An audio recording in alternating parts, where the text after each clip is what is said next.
కలిసి భోజనాలకు కూర్చున్న తర్వాత అందరూ కలిసి భోజనం చేయడం ఇష్టం లేక వల్లి అక్కడ గొడవ వచ్చేలా చేస్తుంది. ఈ నర్మదా ప్రేమ వల్లే మామయ్య గారు అన్ని మాటలు పడ్డారు. మామయ్య గారిని చూస్తే నాకు చాలా బాధ అవుతుంది అని చెప్పేసి అంటుంది వల్లి. వల్లి అలా మాట్లాడేసరికి రామరాజుకి జరిగిందంతా గుర్తొస్తుంది.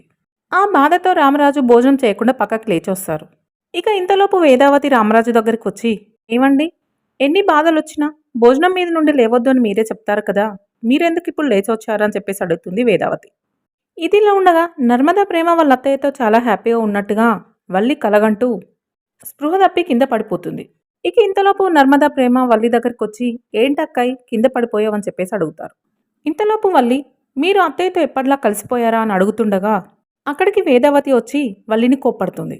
నేను వాళ్ళతో కలిసిపోతానని ఎలా అనుకున్నావు, నీకు మత్తుండే మాట్లాడుతున్నవా అని కోప్పడడంతో అక్కడే ఉన్న నర్మదా ప్రేమ చాలా హ్యాపీగా ఫీల్ అవుతారు.